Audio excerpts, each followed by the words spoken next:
¿cómo están? Pues aquí estamos transmitiendo una vez más desde la Iglesia Cristiana Puerta del Cielo, en Clavería, en la Ciudad de México, y pues vamos a continuar con nuestro discipulado.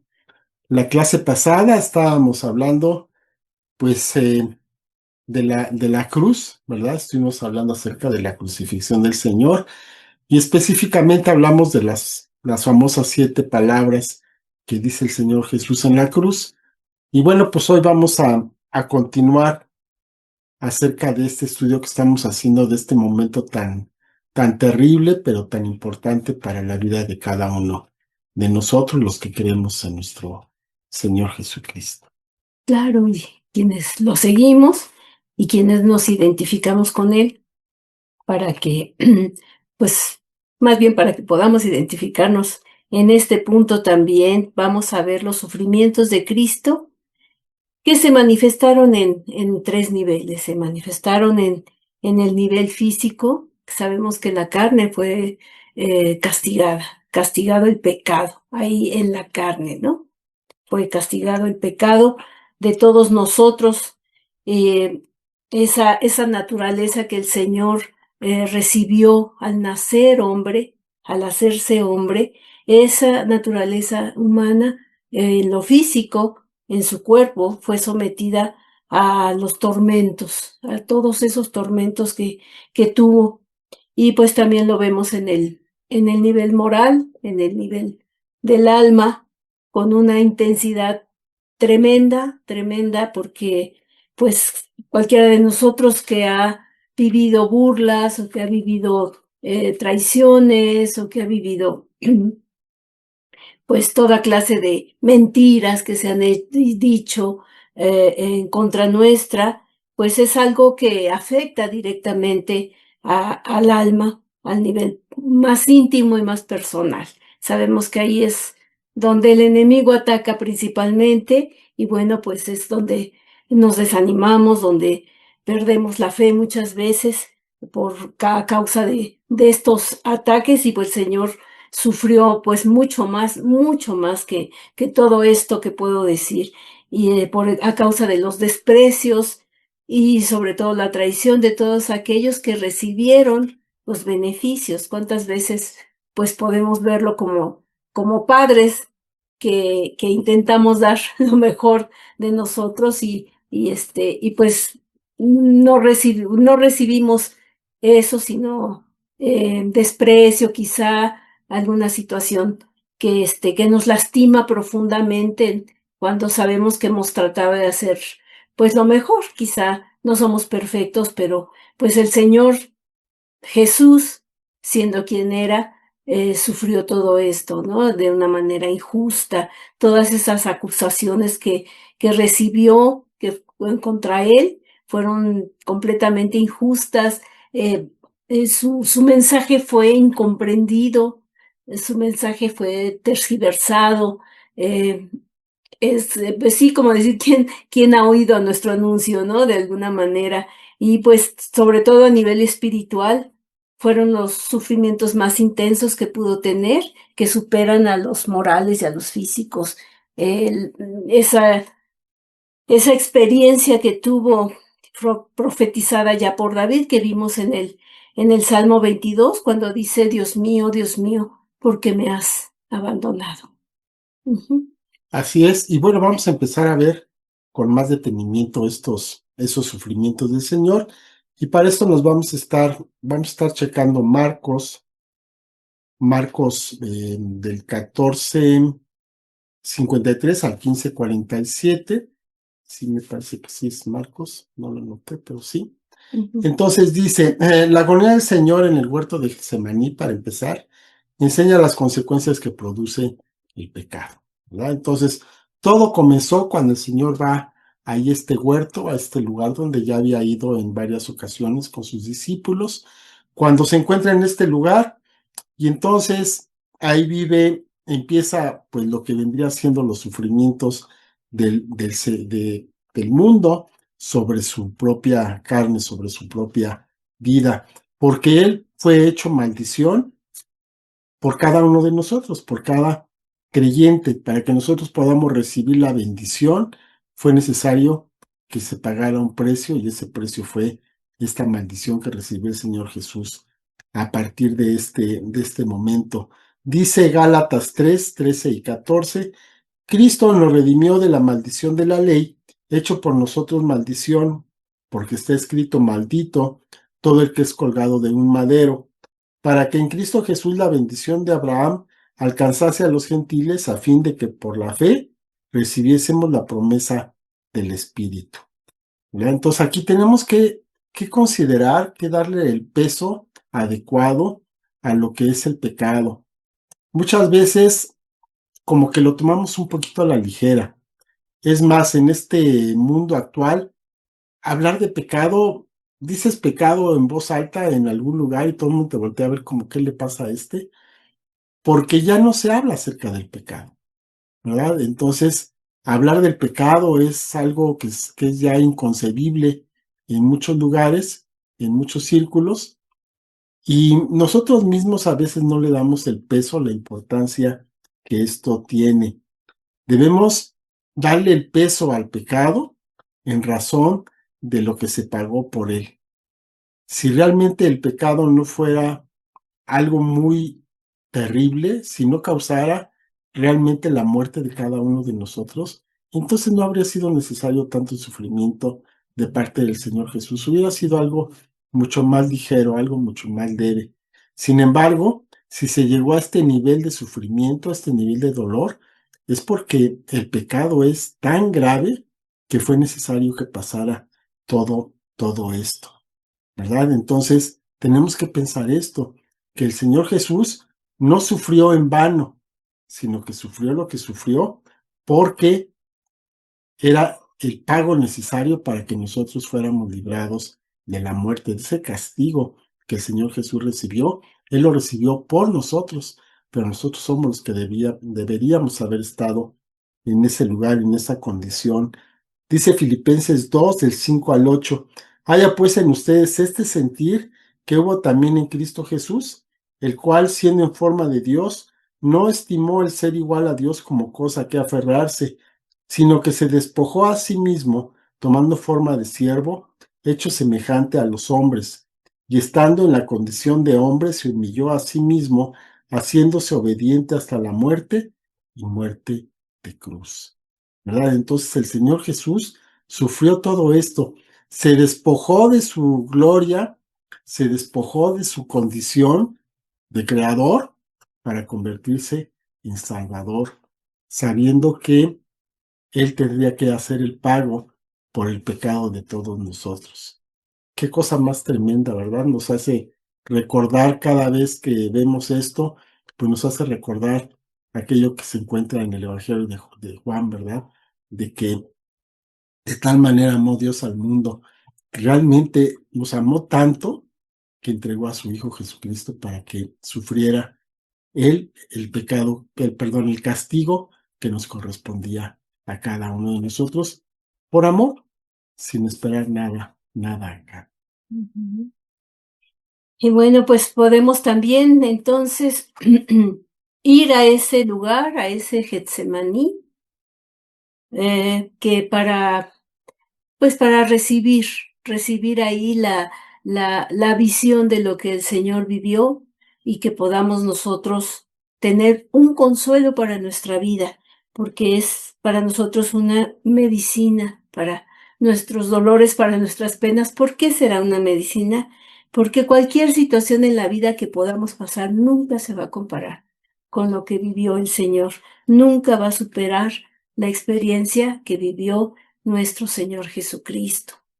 Recientemente tuve un problema de un absceso de una muela que estaba muy pegada y bueno, los que saben de dolores de muelas saben de lo que estoy hablando.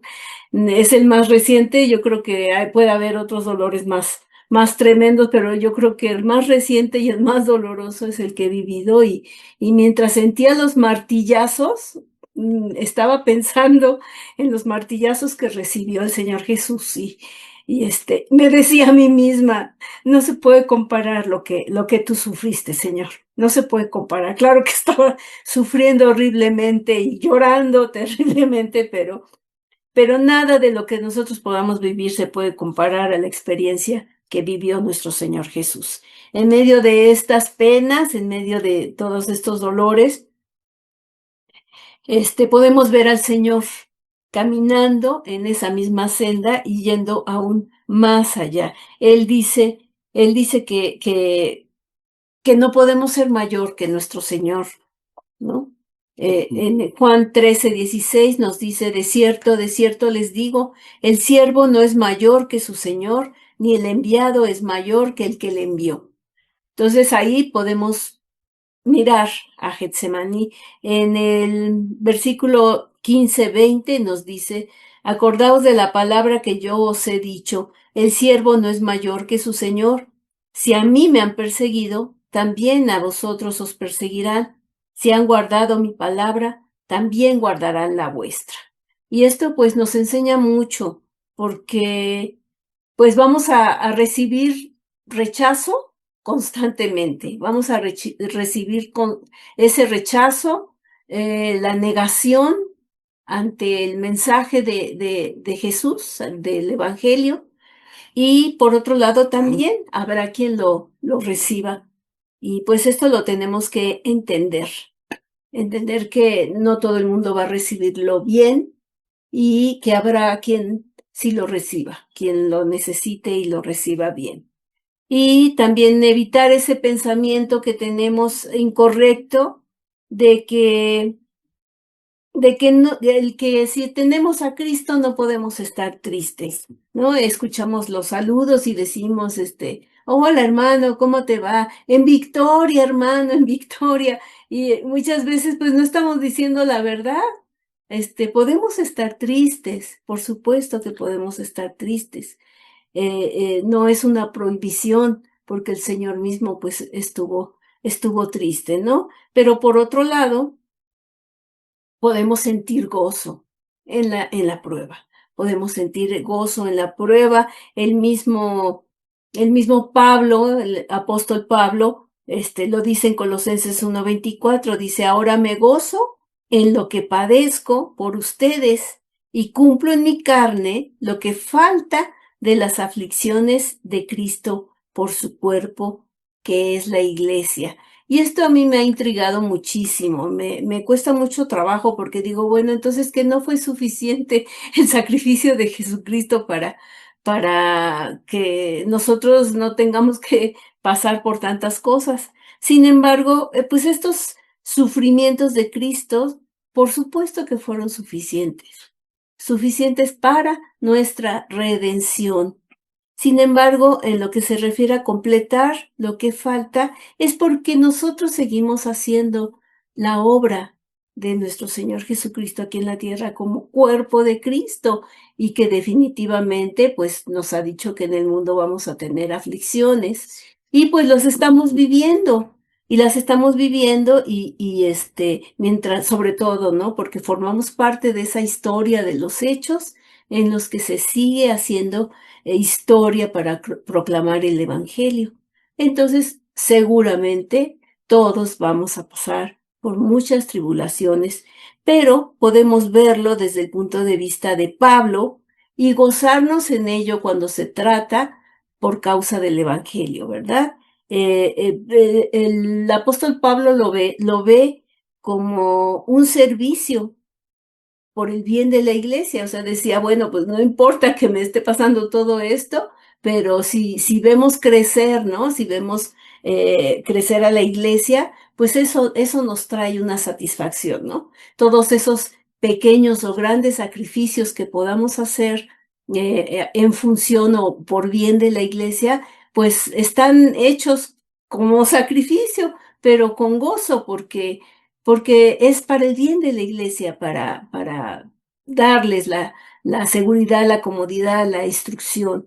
Entonces ahí está el ver con propósito también cada situación en nuestra vida, cada dolor o cada decepción o cada tristeza o cada situación, verlo con un propósito para formar nuestro carácter, para actuar de la manera correcta, para quitar los malos pensamientos o todo lo que estorbe para crecer en la fe, pues eso, si lo vemos desde ese punto de vista, también nos va a traer gozo, porque nos va a traer beneficio.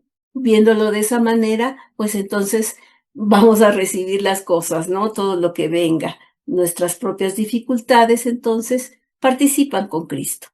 Así Ujú. es. Y esto que hemos estado viendo acerca de, de la cruz, de todo lo que el Señor Jesús sufrió, pues, ¿qué provoca en nosotros? ¿A qué nos lleva?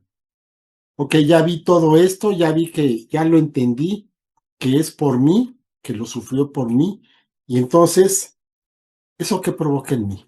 ¿Qué es lo que va a hacer que cambie en mí? O simplemente voy a decir, ah, bueno, pues sí, estuvo muy difícil, estuvo duro, pero pues yo sigo con mi vida como siempre. No es posible.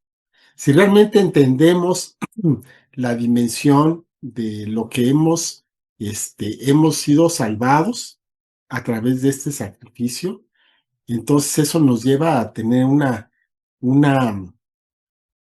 una visión diferente de lo que es nuestra propia vida. Es lo que llama, entre otras cosas, lo que llama el apóstol Pablo, tener la mente de Cristo. Dice 1 Corintios 2:16, porque ¿quién conoció la mente del Señor? ¿Quién le instruirá? Mas nosotros tenemos la mente de Cristo. O sea, llegar a profundidad, a darnos cuenta del sacrificio del Señor, de de por qué lo hizo y de qué manera nos afecta, es realmente entender el plan perfecto de Dios para nuestra vida. Y esto, pues, ¿a qué nos lleva? Nos lleva a que contemplamos la humillación que llevó el Señor Jesús en todas las áreas de su vida, y en ese momento de que se presentó como ese cordero, como ese sacrificio vivo que se daba por el perdón de los pecados del pueblo de Israel, ese animalito inocente. Así se presentó el Señor Jesús. Él fue humillado hasta lo más bajo por su propia voluntad. Él permitió esto. Y esto todo lo hizo cuando se despojó, desde el momento mismo en que se concibió este plan de redención, que eso fue pues desde el momento de la creación. Yo creo que ni siquiera es de cuando pecaron nuestros primeros padres, sino desde antes ya sabían que iban a pecar. No sabían cuándo, ni cómo, ni dónde, pero de que iban a pecar, iban a pecar, porque pues así es la naturaleza humana. Y desde ese momento que se concibió el plan de redención que fue anunciado allá en Génesis 3, desde ese momento el Señor Jesús ya sabía lo que iba a venir, ya sabía lo que iba a pasar y lo fue mostrando a lo largo de todo el Antiguo Testamento, fue dando ahí pinceladas de lo que iba a ocurrir porque Él lo sabía perfectamente.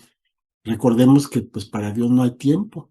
Entonces, pues Él sabía cómo iba a estar todo el asunto, ¿verdad? Como si ya hubiera ocurrido. Y entonces, esta agonía, este tiempo que estuvo el Señor Jesús en el huerto, pues para nosotros nos debe servir como si fuera una medicina. ¿A qué nos estamos refiriendo? Bueno, que este pesar momentáneo llevó después a una gloria tremenda, al mismo Señor Jesucristo en el momento de su resurrección, y que esa misma gloria, esa misma grandeza de ese evento tan tremendo que no se ha vuelto a repetir ni se repetirá, que hizo el Señor Jesús en su resurrección, pues también está reservado para nosotros. Y esa esperanza es la que nos debe permitir seguir adelante en cualquier circunstancia en que nos encontremos. Debemos no ver el momento actual, sino como el Señor Jesús lo hizo. Él no estaba viendo el sufrimiento en ese momento, él estaba viendo lo que iba a venir después, estaba viendo el propósito de todo esto. Y de esa manera nosotros también debemos ver estos momentos difíciles que en ocasiones tenemos y ver hacia adelante, ver hacia lo que viene después y no quedarnos ahí, quedar ahí nada más empantanados en el dolor, sino seguir adelante y saber que después va a venir un momento de gloria, va a venir un momento en el que ya nada nos va a doler, nada nos va a afectar, sino que vamos a estar reinando con el mismo Señor Jesucristo. Dice Romanos 12:1, así que hermano, le ruego por la misericordia de Dios que presenten sus cuerpos en sacrificio vivo, santo, agradable a Dios, que es su culto racional.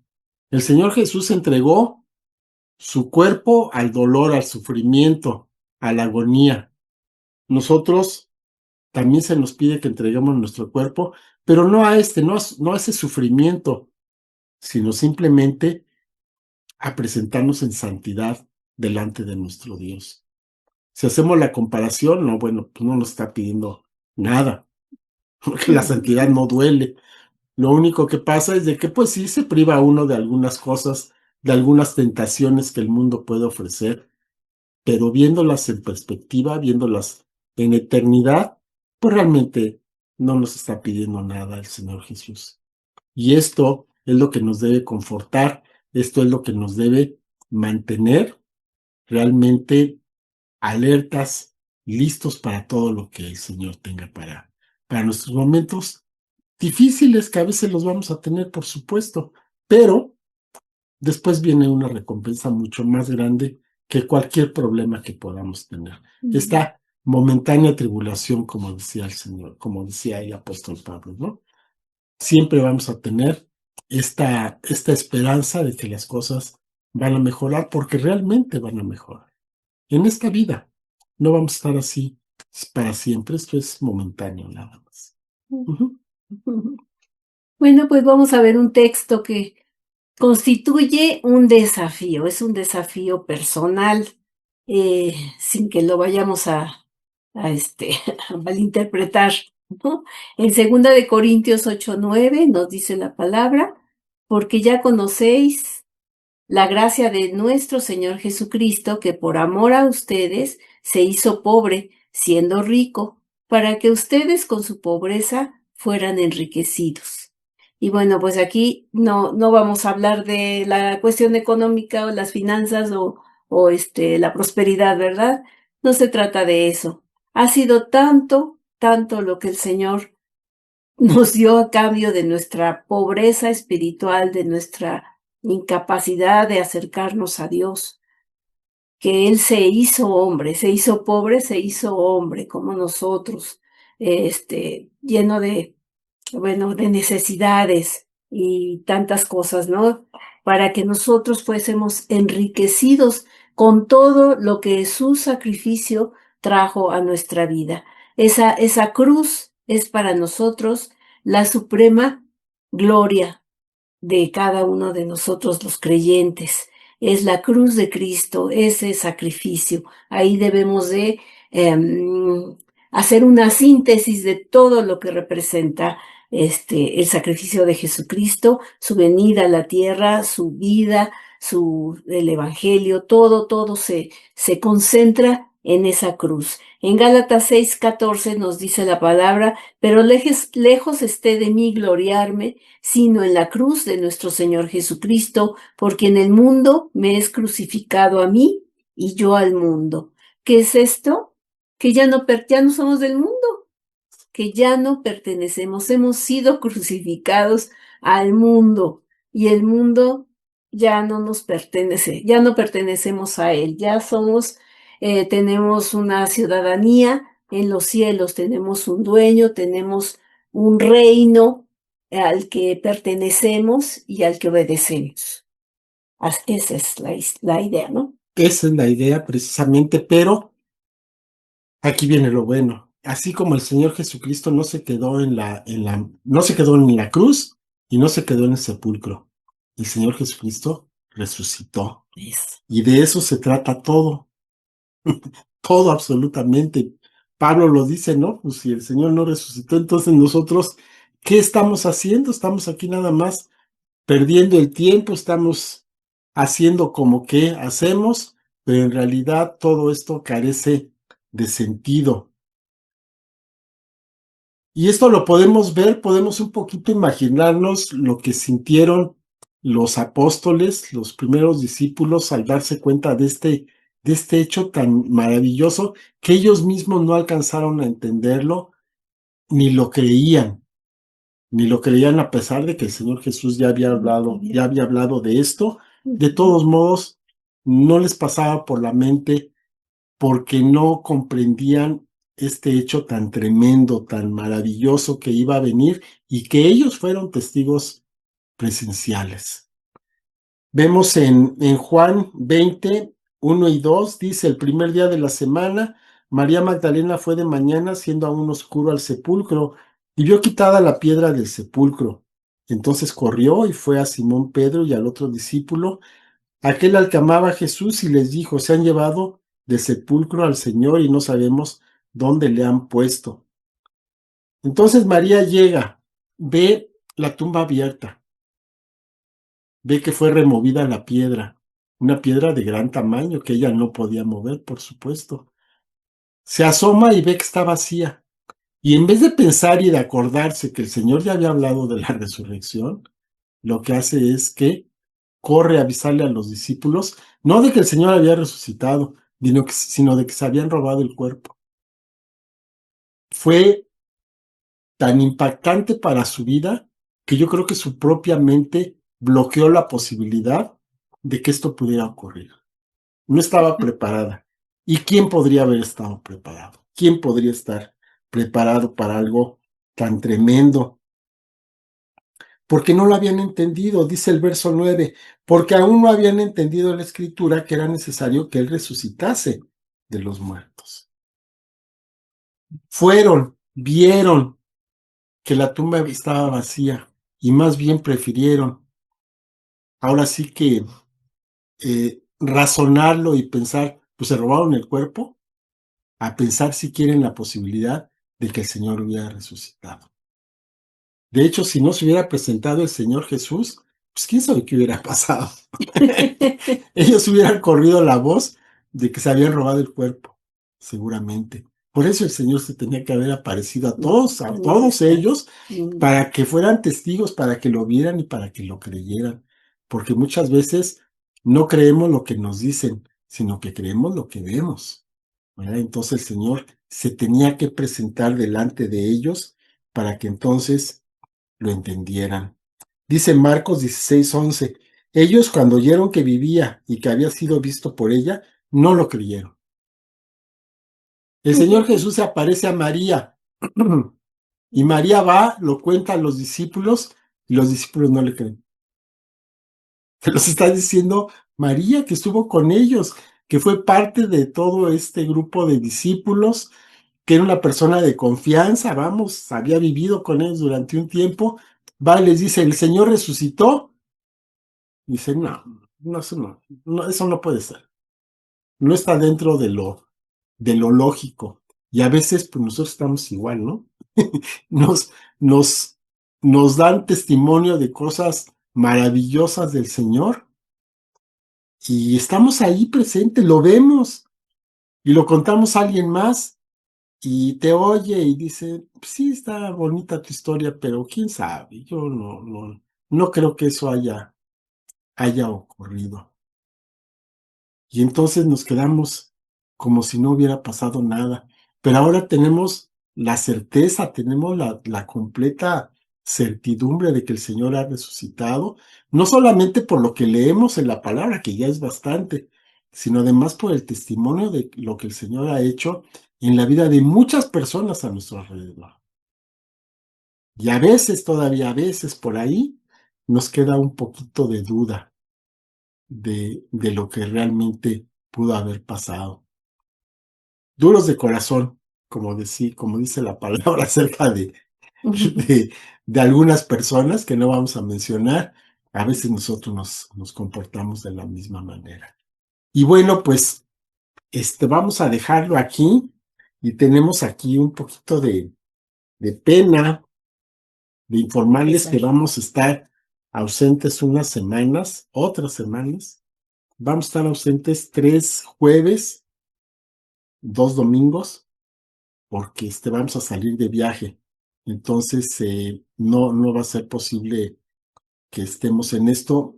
Todavía no estamos seguros de cómo va a estar el asunto de la oración. Vamos a ver si podemos encargarlo a alguien más, porque pues vamos a estar en esa condición. Pero bueno, nos vemos entonces dentro de 3 semanas, nos vemos el 15, el 22, el 21 de mayo. Regresamos y seguimos con esto. El domingo 17 de mayo ya estamos, pues en nuestras actividades normales, pero el discipulado hasta el 21. Entonces, bueno, pues les informamos, ¿vale? Entonces, bueno, pues vamos a orar. Padre Santo y bendito, te damos gracias por esta lección, Señor, que pues apenas está empezando a poner otra vez bueno y lamentablemente tenemos que interrumpir. Te pedimos, Señor, pues tu bendición para cada uno, Señor, de tus hijos, Señor, de los que hemos creído a tu palabra, de lo que hemos creído a lo que otras personas nos han hablado acerca de ti y podemos nosotros mismos en nuestras vidas tener el testimonio de tu vida manifestada en nosotros, Señor. Te doy muchas gracias porque pues no escatimaste nada, Señor, para darnos este regalo y Padre, pues estamos agradecidos, estamos comprometidos contigo, mi Dios. Te doy muchas gracias. Te pedimos, Señor, que pues este pensamiento, esta idea la tengamos todo el tiempo, Señor, cada instante de nuestra vida, para que nos mantengamos apartados para ti. Te doy muchas gracias, Padre Santo, en el nombre de nuestro Señor Jesucristo. Amén. Bueno, pues muchas gracias por estar con nosotros, que el Señor los guarde, los bendiga y nos vemos posteriormente. Hasta luego. Bye.